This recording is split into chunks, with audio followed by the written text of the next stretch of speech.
Oh, and we are live on Discovery Paranormal, I think. You know what? It's not an exact science, man. Every time I use this, we use this service, this the quacking duck, you know, StreamYard. I see these commercials for StreamYard, and they're boasting and all kinds of stuff, and it's all right. I mean, what we used before was good too, maybe even a little better in my estimation. But you know what? It's like you're having a seance and you're trying to hear each other. Can you hear me? Are you there? Can you talk to me? Can you show yourself? So, yeah, here we are on Discovery Paranormal. And it's funny because tonight's show is about communication and about alien communication. I hear a lot of alien talk and I don't like it. I'm going to rant for, I don't know, 10, 15 minutes on this major league douche, John DeSalvo. He used to be on United Public Radio Network, and he was ousted, whatever. I don't know what he's gone. And Joe Montaldo, who runs network, has network, owns network, was doing a show and invited me on also, like kind of in the middle of the mix. He was talking to this guy John DeSalvo, and Joe adds me in. We start talking like we normally do, joking around and doing our thing, and this guy's like, "Ugh," like this John DeSalvo. He's got this squeaky, like dog squeaky voice. It's like he got a dog squeaker stuck in his throat, and when he raises his voice, it goes into like squeak. He started squeaking at me, Well, that's fine. Thank you. Good night, sir. Hang up. And he wanted me off the show. He didn't want to talk about things or interesting stuff. All right, that's cool. So then I'm watching this is like a couple years later. I'm watching Ancient Aliens.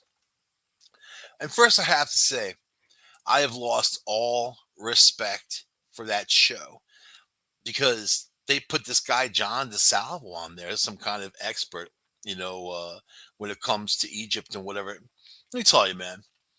One thing, the guy's parents raised him wrong.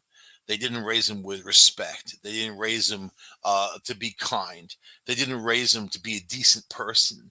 So, and then you have the whole expert thing. Anybody can say they're expert in aliens because nobody's ever made the connection, technically speaking, with aliens that they can prove, except for abductees and people like that, people who claim they've been abducted. Whatever, man.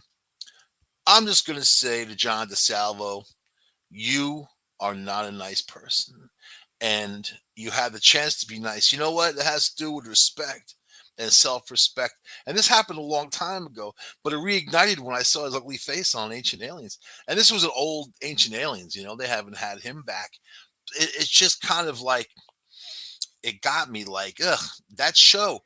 If that's who they're gonna have on there to be their so-called experts, then what are you doing? What are you doing? And I know they're on there to make money. I know these shows, these ghost shows, whatever. They produce no evidence. They have no conclusions. They have no nothing. They got nothing. Lots of questions. Sometimes people make bold statements of what they think. It's like a bunch of monkeys trying to guess at something really technical. It doesn't work. So my mother raised me with respect, self-respect. I'm kind. I'm a decent person, I think.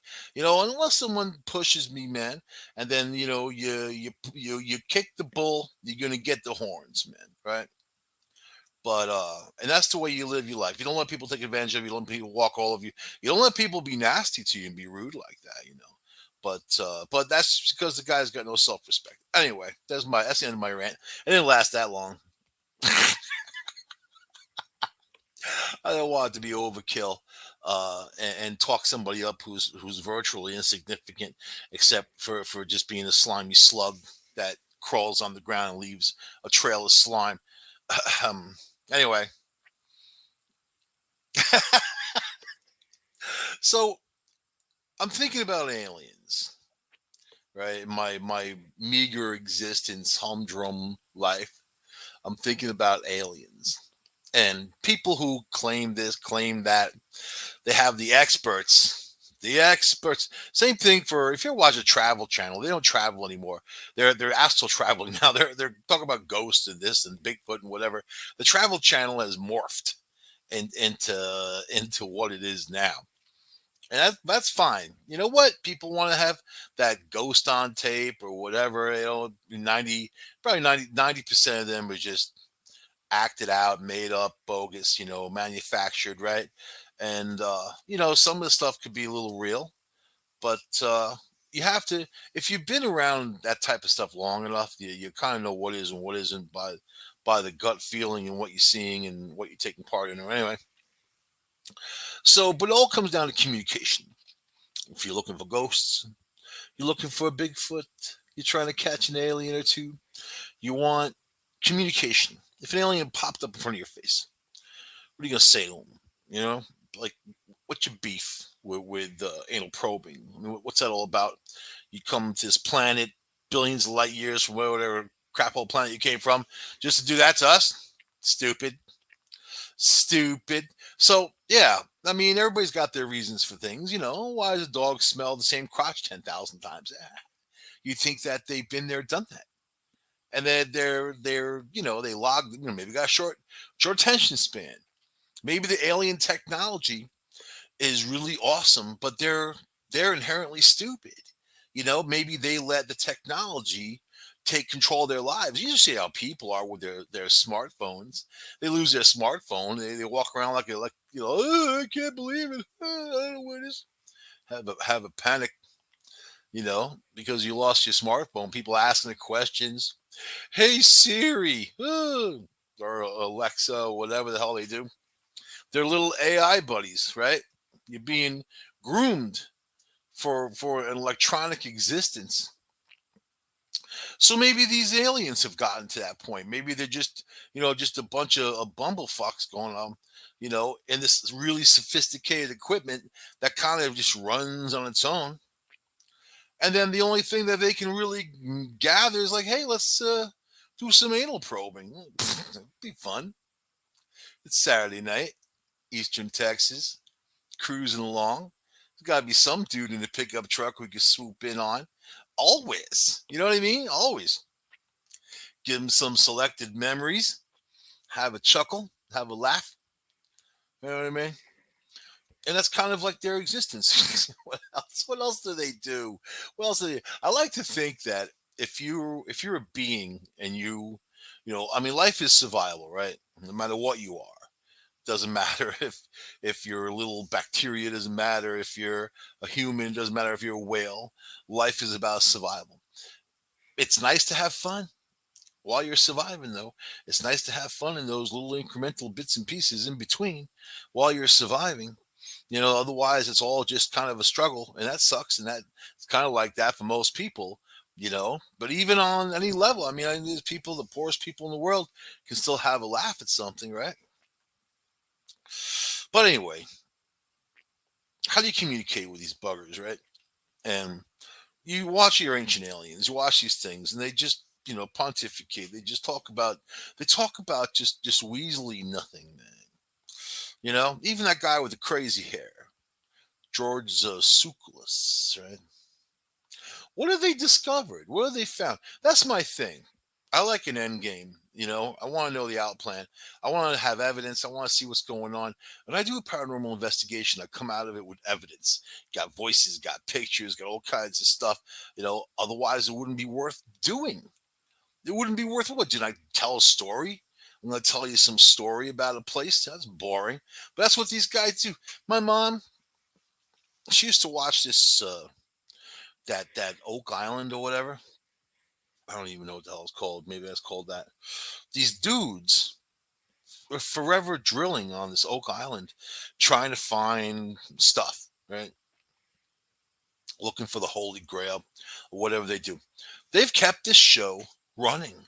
year after year with some kind of level of popularity, and it's mind-boggling because they never find anything. They find a spoon, or a coin. A big freaking deal.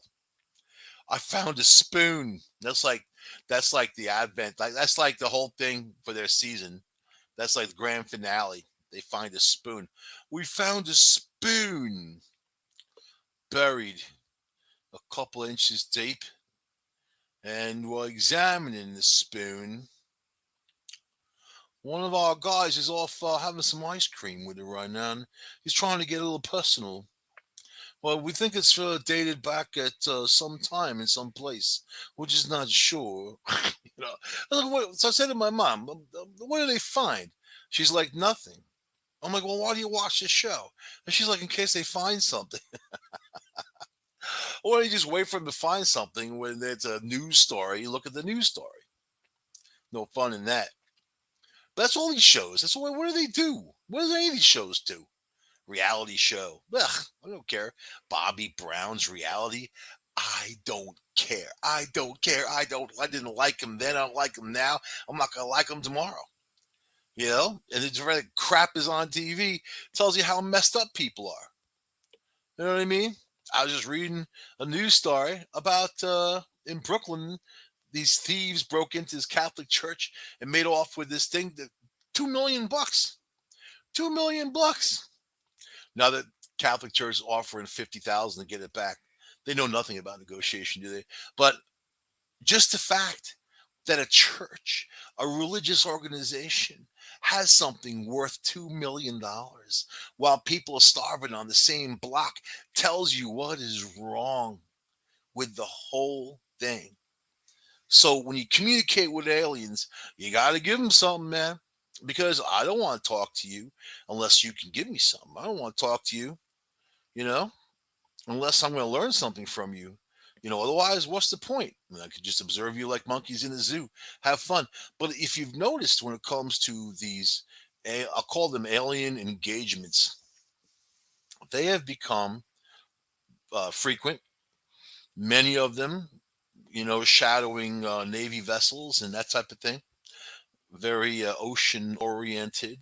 So it seems like there's just more and more of it, and it's not, yeah, the government's doing a little bit more.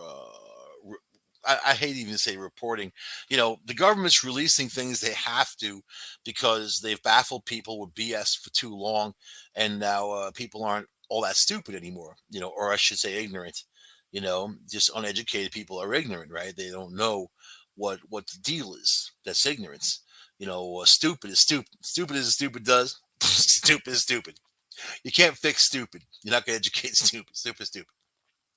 So when it comes to communication, let's say one of them landed in 42nd Street, popped the hatch, came out, and said, "Hey, hey." Nobody would even notice. Have to be different place in New York City or San Francisco. There's got to be some place where it's more like unexpected. You would see something like that. They would just people just think it's another character like Naked Cowboy or something, and end up giving the alien a couple of bucks. Can I pose with a picture with you, this alien, Miss Sir? Yeah, they're talking to you in telepathy. Sure, sure. Can I probe you while you have this picture taken? Now that would be something to bring home. Like, let me do this while you do that. I'd say. So anyway, it comes down to this. All right. Let me get on with the show. All right.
Oh, all right, we're back. Man, oh man, I think the Men in Black got me.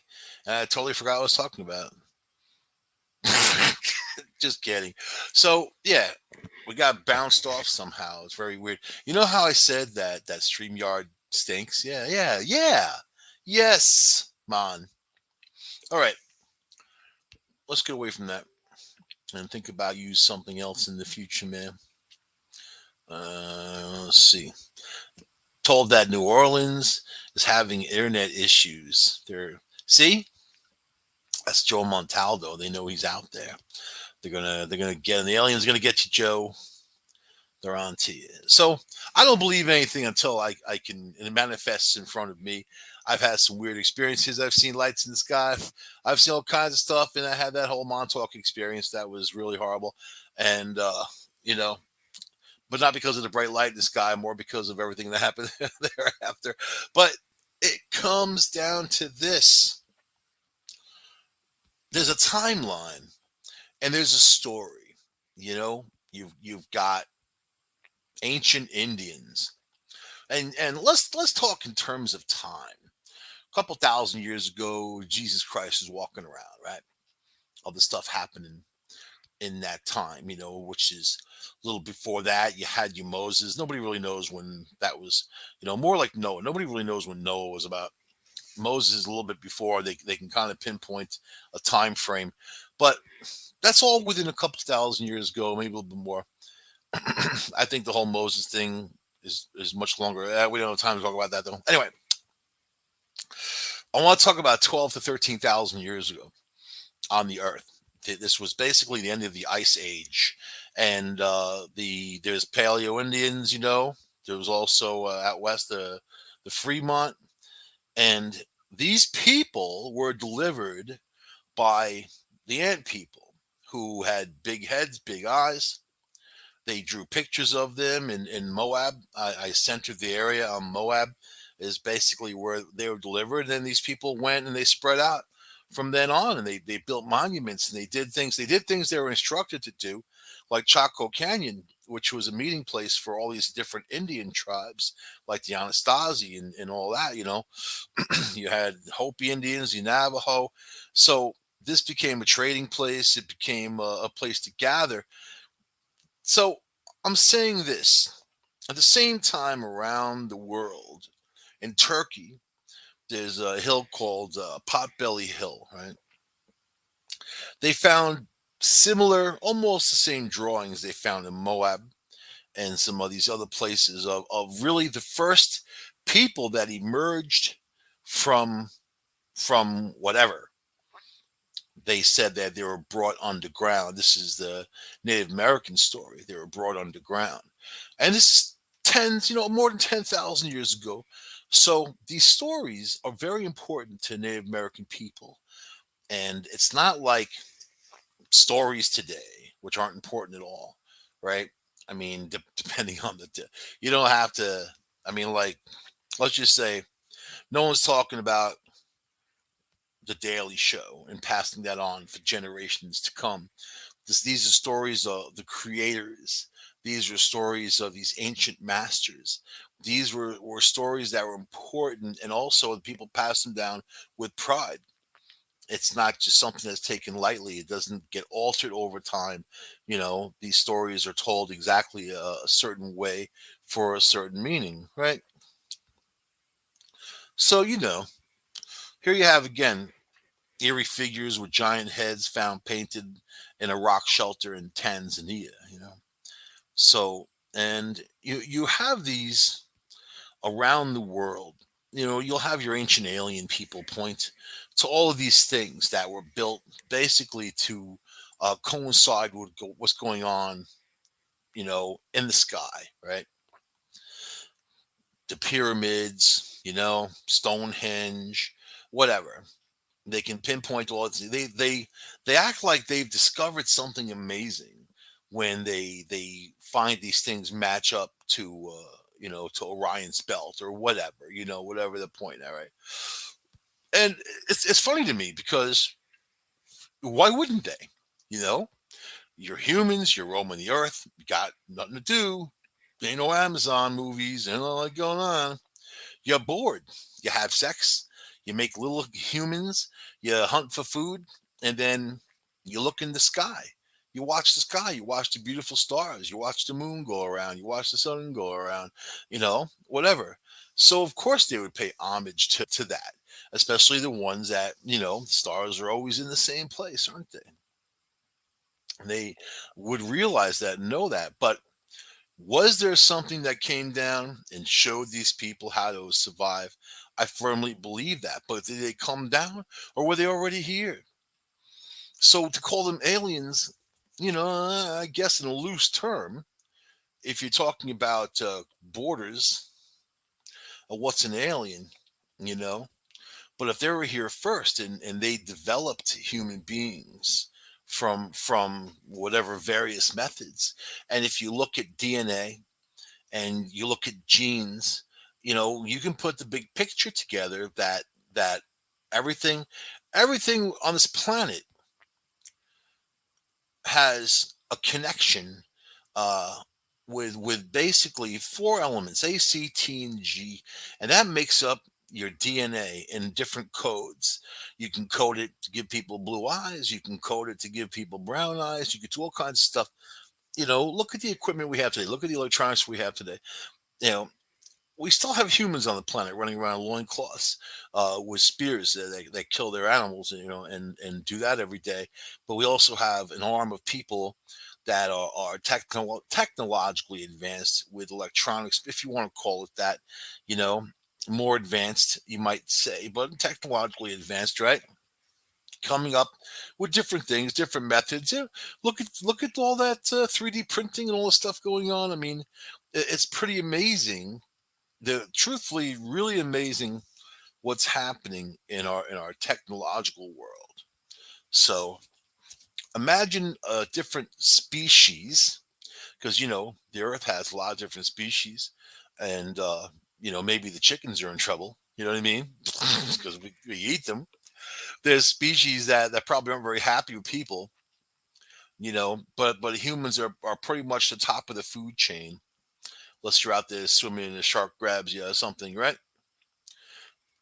But there's other animals on the planet. Those animals communicate. We all have a pineal gland between us, your cat, your dog, whatever. And this is largely thought to be the third eye. This is largely thought to be something that can intercept and also give and telepathic thought, right? So if you're talking aliens, uh, not likely they would talk with their mouths, right?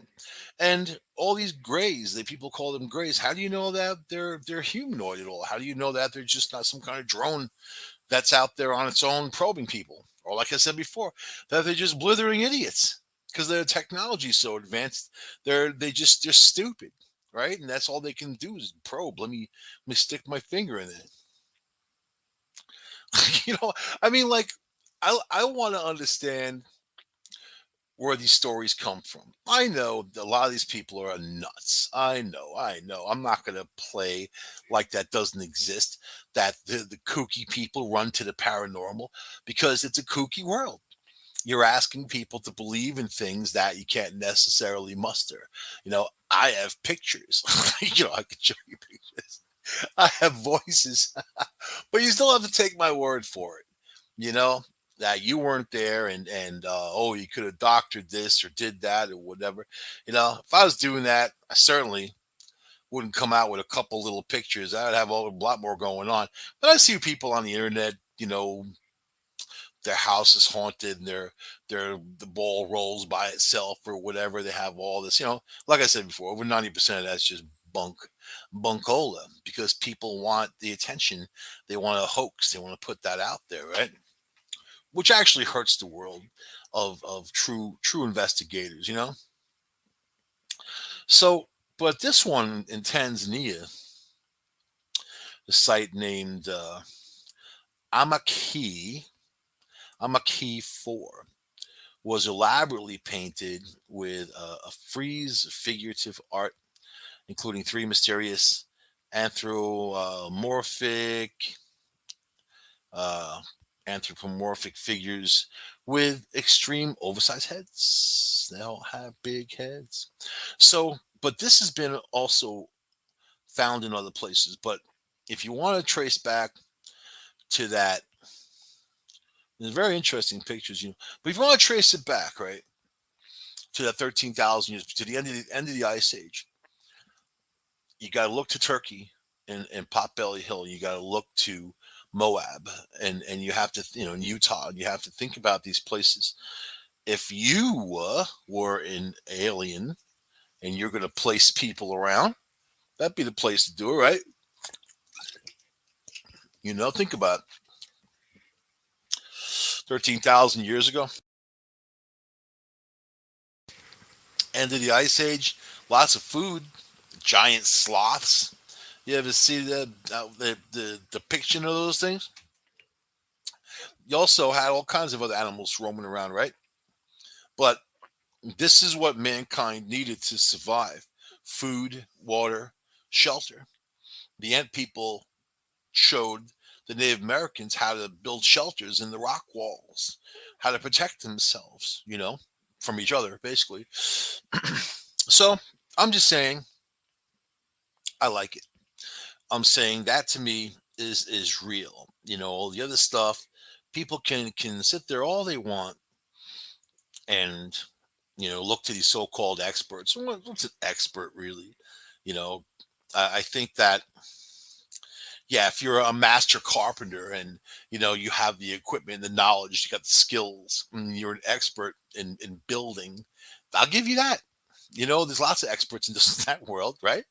Expert mechanic, expert musician, But in the paranormal world, when you don't have any evidence to go by except your own, hey, what I think, which doesn't mean anything, because who cares what you think? You know what I mean? Like, what the hell difference does it make? What the hell you think? It comes down to what we know so far, what the military has released, and that's what I like. I like hearing the real stuff. I want to hear from pilots that are out there who have encountered these things, and these people fly for a living. They know everything in that sky. They've seen it all, everything, clouds, this, that, lightning, ball lightning, whatever, man. This is the real deal, right? So here you go. Stunned by UFOs, exasperated fighter pilots get little help from the Pentagon, which is no surprise, because the Pentagon and NASA still they try to act like I don't know, it doesn't exist, which it's just it holds you back. I think that kind of mentality holds people back. This is a governing body responsible for representing people. It's important that people have and understand information. I know you're not going to have the big crowds of people running through the streets going crazy, the alien invasion, if they just have an understanding of what's going on. you know Already people have enough trouble with people, right? You can't handle it. Maybe a little alien stuff would calm those freaks out, right? So in April 2014, of course, four naval aviators narrowly escaped disaster as they entered a highly controlled airspace for a training exercise. The two FA-18F fighter jets nearly collided with an unidentified flying object. To the frustrations of dozens of their fellow aviators, such a near catastrophe was inevitable. For months before and after the incident, air crews flying in exclusive use training areas off the U.S. East Coast frequently observed unknown objects exhibiting highly anomalous flight characteristics. Despite the collision hazard posed by UFO aviators, lacked a formal mechanism to report the mysterious objects. See, which is a huge problem because then they can't tell you file a report, back in the day, not even all that long ago, even still sometimes these guys file a report like that, they're not flying anymore. They've done themselves in. They like deemed they think you're nuts and that's it. And this was going on. Same thing for commercial pilots. Same thing for anybody who's up there flying. They don't want to lose their job. Their job is their livelihood. These guys didn't want to get ousted out of the military. These Top Gun guys. That's all they were aiming for, right? take that away from them. So it's a common thing. And it was also common not to say anything, right? So, all right. So, with aviation safety alerts as their only recourse, frustrated aviators and their commanders noted that the UFOs posed a severe threat to naval aviation and a critical risk to flight safety. Just days before the April 2014 incident, the squadron's exasperated commander wrote that it is only a matter of time before there results in a midair collision. You see, but then there'd be something. I hate to say, but if you're that pilot and you got this thing and here's this thing, oh man, I'll smash right into that UFO and I'll eject myself. Sasoon! Then you've got something. You got some kind of wreckage, you got something, or it doesn't happen at all. Or they avoid it. The UFO avoids it completely. That's it. And you just launched your FA-18 in the Pacific. A few weeks earlier, the skipper of, I feel the same way about Bigfoot. If some hunter put them down, you'd have something. It's evidence, man. Does that sound terrible? Audubon, the Audubon Society, they love birds, they protect birds. Do you know how they studied all those birds? They killed them. They killed them and they studied them. They killed them. They painted them. They killed them and they molded them into clay. You know? So all I'm saying, if you like chicken, you know where to get some. Right? you go to the Colonel. Oh, not that greasy pit. How about you buy some chicken?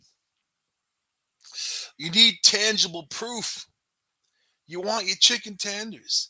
You want Bigfoot. Oh, I saw Bigfoot running through the woods. No, no, no. I want to hear I shot Bigfoot in the ass and now he's in the ER.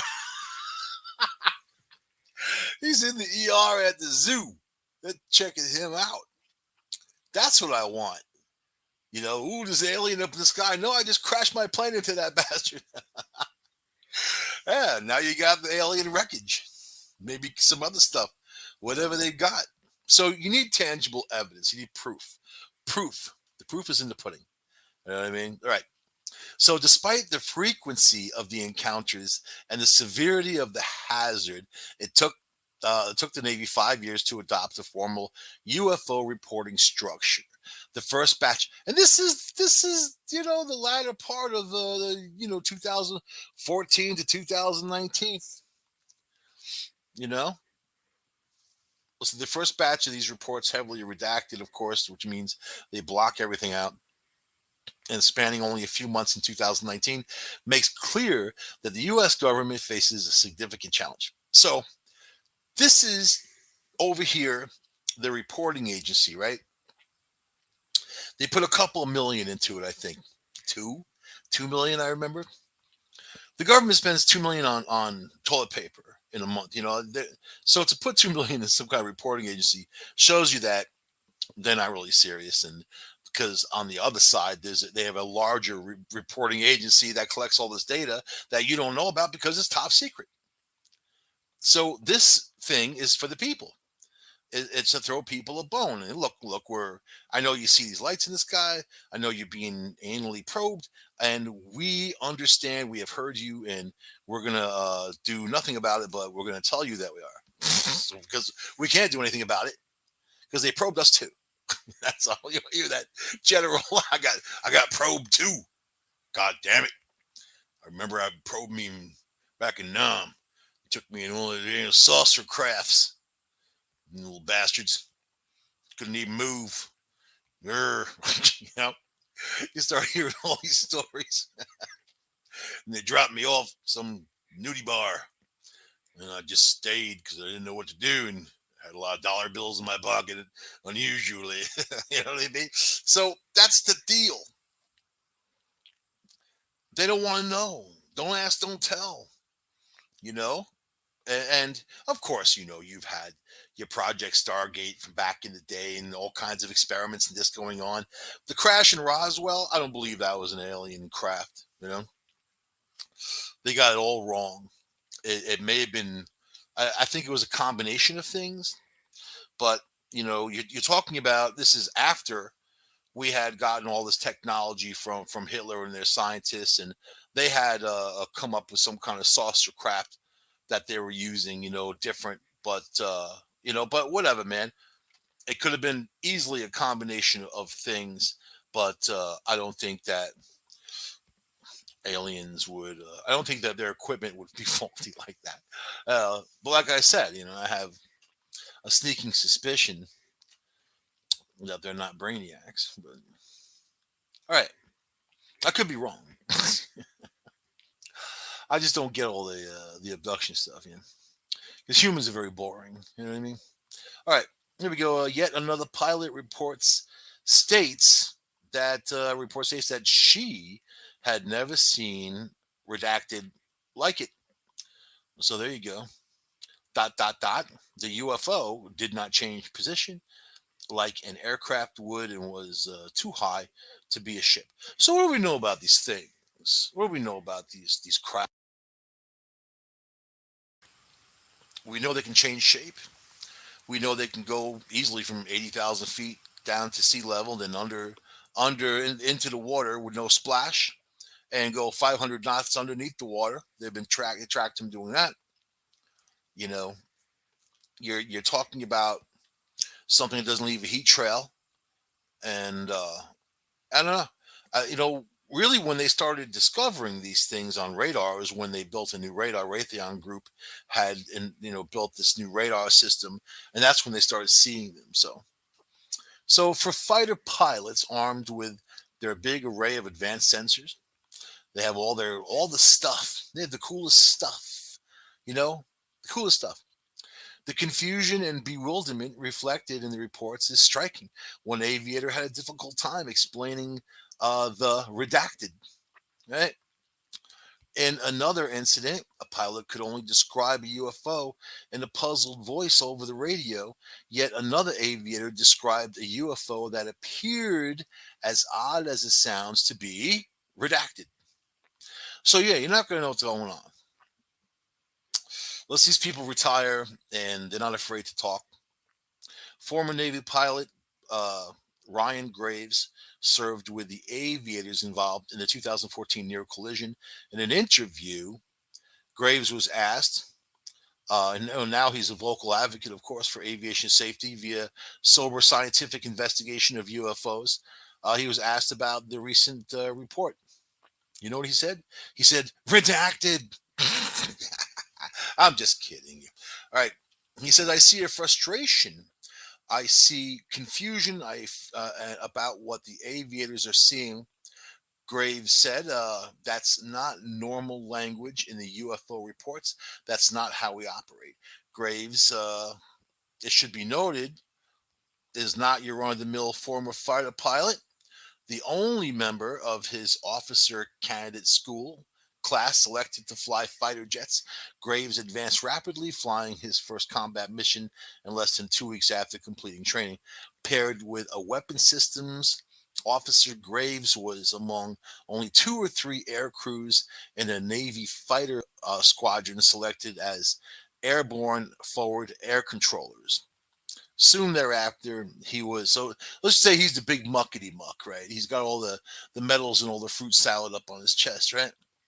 Soon thereafter, he was among only two air crews in his entire air wing selected to control ultra sensitive missions, rescuing friendly personnel from hostile territory. So he's a badass. That's badassery right there. To top it off, Graves became his squadron's head landing signal officer and, following rigorous hands-on training, served as an aviation safety officer. So he's not the kook. He's not the kook that's been living in his mother's basement all of his life, saying he was abducted and probed and this is what happened. I mean, I'm not going to discount those people because I love those stories. As kooky.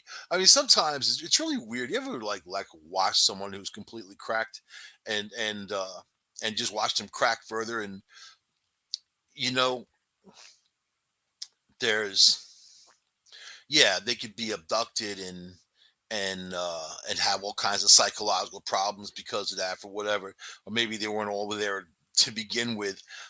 This guy was the Top Gun's Top Gun. So I'm going to put him on a high level because he is up there flying around and he is engaged in these things. All right. So, all right. For Graves, 8 years of relative government inaction since his squadron's 2014 near collision is unacceptable. It's a demonstration of ignoring the needs of their operation. That's the bottom line. So he's upset, right? Referring to a recent congressional hearing on UFOs, Graves drove this point home, saying it's the last hearing. It was presented as we don't know what these objects are, but everything's under control. Hey, look at this video. It kind of looks like a balloon. Uh, he said that I thought was disingenuous, especially after we consider the language of the aviators are using in this declassified UFO reports. You actually think a Top Gun pilot doesn't know what a goddamn balloon is? Not going to, fly past a balloon? Or do you think the Top Gun pilot is going to see these things that they've never seen before, and maneuver how they maneuver like they've never seen before and understand that what their maneuvers are impossible if there's a human being in there? you know, because you wouldn't be able to take those G's. You wouldn't be able to be the person that goes from 80,000 feet down to sea level in 2 seconds and live. You'd be borscht, basically. Okay. All right. Pointing to several accounts in which aviators appear to methodically rule out mundane explanations for the UFO encounters, Graves said, to the best of their ability, these men and women are not putting their balloon sightings on this form. They are ruling out as much as they can. Importantly, Graves said aviators have a lot of paperwork to do. They don't want to fill out these forms, for easily explained objects. I expect reporting mechanisms are only revealing a small part of the problem. I bet you those reports and the stuff that these guys are talking about, I bet you that's maybe 5%, maybe not even that much of all of the sightings that actually happen, you know, around the world by not just us, but other military, other, airlines and that type of thing. So, if you ever watched the NASA channel and they have, you can go on YouTube and find these little bits of light floating past the space station, or they have these videos, and usually when that happens, NASA switches off and they switch to something else. It seems to me, especially recently, you have Navy ships where these objects were, the Nimitz, there were these objects were floating above it for several minutes, and they didn't know what they were, and they couldn't track them, and you know it wasn't Russia, it wasn't China, it wasn't any of that stuff because we'd be shooting a missile at it otherwise. There's an understanding of what these things are in a weird way. We're looking at them, they're looking at us, right? We can't really see them per se, but we know of their presence. We know that they're there. It's not put there by accident. These aren't hoaxes. It may be a percentage of sure, but when it comes to the military and what they're dealing with, it sounds right on, right? So here we go. According to Graves, we go on a flight in the morning, they'd be out there. You go on a flight in the evening, they're out there. They were pretty much always when we were out there. Asked whether the UFOs could be mundane objects, and I read that already, but he said that I see those near airports, I see those over the continental U.S., but I don't see those in our working areas. You know, and these are their sensitive areas where it's restricted airspace to begin with. And he said, we're way out there in some cases, hundreds of miles out to sea, and yet there's air traffic operating, and they're operating in a way they are befuddling our aviators. And in the mysterious objects, if the mysterious objects were drones, Graves speculated either they have some source of energy that allows them to stay airborne for very long periods of time with no heat trail, uh, if not thousands, involving hundreds, if not thousands of drones and boats they are constantly launching and landing from. He said, we haven't seen that. Moreover, uh, Training ranges typically begin 10 or more miles offshore, which, according to Grace, is a significant barrier for drones. Even if they were submarine launched, we would see them descending to the ocean at some point. We'd see something. So, he's going over like, this is the deal. All right, you see, regarding balloons, Graves said, I would occasionally see small party balloons at very low altitudes. I got balloons on my radar and then saw them visually. Usually they were behaving in a predictable manner, moving with the wind, not moving very quickly. So, I mean, he said ultimately drones and balloons aren't that mystical to fighter pilots. If I see them on the radar and I can see how they're moving and the airspeed, it's not going to confuse me. In stark contrast to the military's recent UFO reports, there's no mystery with drones and balloons. So, here it is. It's a weather balloon or it's a drone. These are just convenient things to say, just convenient excuses, right? So,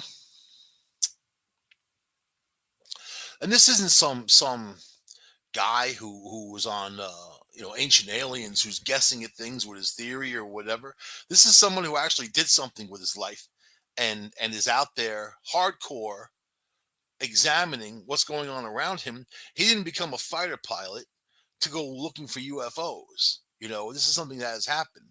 And look, think of the moon landing. Think of all the stuff that's come from that. When they said that there were these saucers that were parked like a parking lot in one of these craters. These are astronauts. You think they're going to just say that? Oh, he must have been space crazy, right? Space crazy?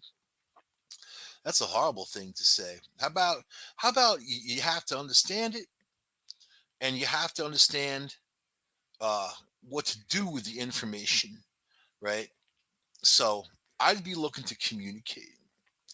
But then again, do you really want to communicate with something that you know that could possibly do you in? It was Ronald Reagan, right? Remember Ronald Reagan? They kept pressing him about aliens in these press conferences, and finally he was like, "What do you want me to tell you? Yeah, there's aliens. Yeah, they're real, and yeah, they're a threat." Ooh, that room got quiet fast. People are like, "What did I just hear?" Have a nice day. All right. And here's NASA, right?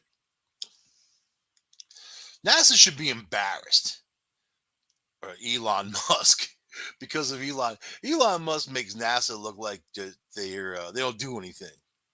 They're just a bunch of bureaucrats. NASA launches UFO. Has nothing to do with Elon Musk, by the way. I just like Elon Musk. I like his technology, his thinking, the direction, right? NASA. NASA launches UFO study despite reputational risk. So again, they're coming out with information, but it's not information. The U.S. Space Agency announcement comes as the study of identified flying objects gains more mainstream attention. So they said it best. It's gaining more mainstream attention. They have to say something. Otherwise, they're going to look like total idiots or just total liars, which they look like anyway. They have to say something. So they're going to give you a bone. The United States Space Agency said that an independent team would examine unidentified flying objects or unidentified aerial phenomena, UAP, excuse me, why, with a focus on identifying available data, how to gather more data, and how NASA can analyze the findings and advance scientific understanding of said data. Yeah, there you go. NASA's science mission chief, Thomas Zurbuchen, acknowledged the traditional scientific community may see NASA as a kind of selling out by venturing. Let me tell you about the traditional scientific community, right? I was reading an article earlier in Psychology Today about people's paranormal experiences, including UFOs, ghosts and that type of thing. And basically, how these psychiatrists think it's all made up. They don't exist. They don't, they have a closed mind. They don't understand.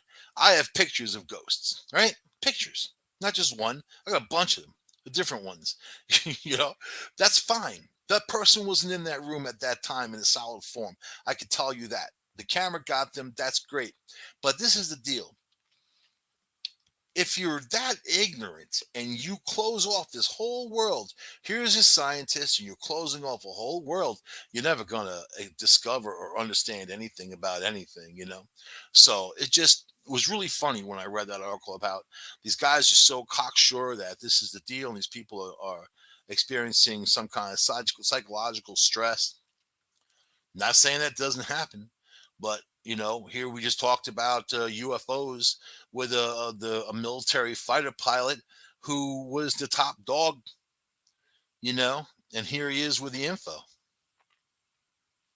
While NASA probes and rovers scour the solar system for the fossils of ancient microbes, and its astronomers looking for so-called, you know what? You think you're going to find something in the dirt? If you're digging on Mars, there's a lot of dirt. You're gonna have to dig, dig, dig. It's been a long time, I think, since anybody inhabited that planet. Long, long, long time. And that's a lot of dirt to dig under.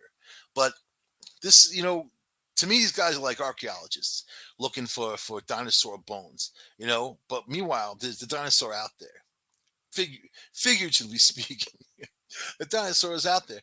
So, do you really think that advanced life, even though they're kind of hanging, checking us out.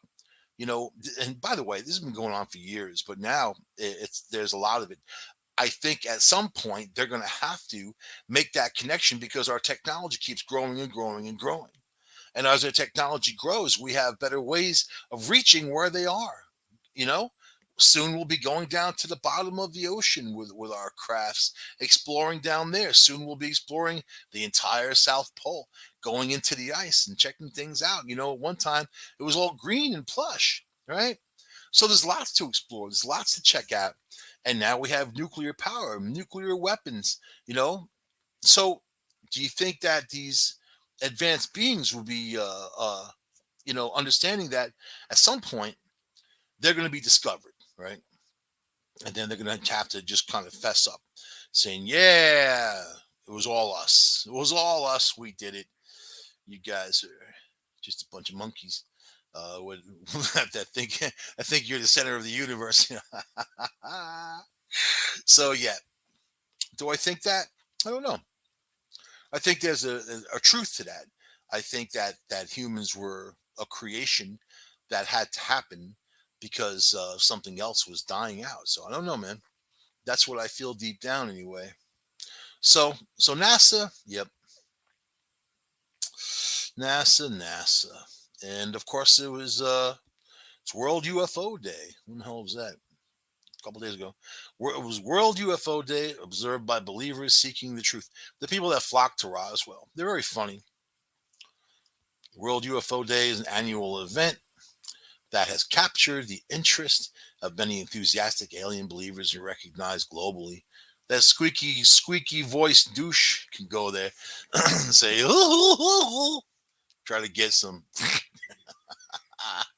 I know. It's not good to feel those emotions. I know. But it's fun. It's fun, damn it. This takes place every July 2nd to commemorate the anniversary of the alleged 1947 unidentified flying object crashing in Roswell. All right, whatever, man. So, very cool, very interesting.